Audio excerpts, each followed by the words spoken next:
Hello everyone. तो आज मैं लेकर आई हूँ राम कुमार वर्मा की प्रसिद्ध सांस्कृतिक एकांकी प्रतिशोध है। इसका कथानक संस्कृत के महाकवि भारवी के जीवन से संबंधित है। भारवी की मां सुशीला बेटे के घर न लौटने के कारण दुखी है।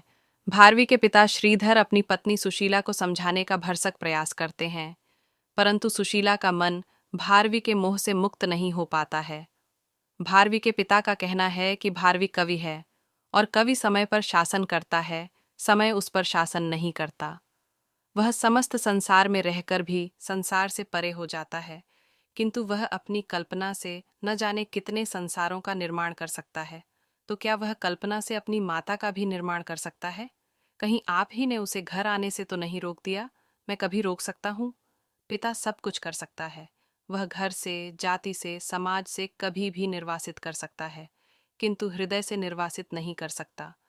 किंतु पिता घर से निर्वासित तभी कर सकता है जब वह अन्याय का आचरण करे, धर्म के प्रतिकूल चले, तो यह भी संभव है। यदि पिता चाहता है कि उसका पुत्र सुमार्ग पर चले, तो कभी ताड़ना भी अनिवार्य हो जाती है। इधर कई दिनों से मैंने देखा कि पंडितों की हार से उसका अहंकार बढ़ता जा रहा है। उसे अपनी विद्वता का घमंड हो गया है। उसका गर्व सीमा का अतिक्रमण कर रहा है।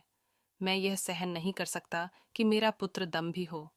इसलिए मैंने उसे ताड़ना दी और उग्र रूप से दी। इसलिए भारवी ने एक बार व्यथित दृष्टि से मेरी ओर देखा, फिर ग्लानि से अपने हाथों से अपना मुख छिपा लिया और चुपचाप चला गया। भारवी नाराज होकर अपने पिता से बदला लेना चाहता था। भारवी को समझ में आ जाता है कि उसके पिता श्रीधर ने उसकी उन्नति के लिए और उसके अहंकार को मिटाने के लिए यह निर्णय लिया था। तत्पश्चात भारवी पश्चाताप के रूप में वह अपना मस्तक कटवाने की भिक्षा मांगता है। पिता कहता है, न तो मैं प्रतिशोध लेता हूँ और न भिक्षा देता हूँ। पिता ने उसे समझाया कि ऐसा दंड नहीं दिया जा सकता, क्योंकि पितृहत्या के लिए पुत्र हत्या का दंड नहीं दिया जा सकता। अंत में दंड तो देना ही था।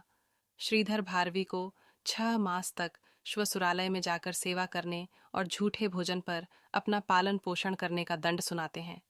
भारवी पितृवाक्य का पालन करता है। परिणाम स्वरूप उसका अहंकार मिट जाता है। अंततः वह किरातार्जुनीयम महाकाव्य की रचना कर महाकवि भारवी बनता है। तो दोस्तों, ये थी कहानी। आपको कैसी लगी मुझे कमेंट सेक्शन में बताना, और वीडियो पसंद आया हो तो लाइक एंड सब्सक्राइब करते हुए जाना।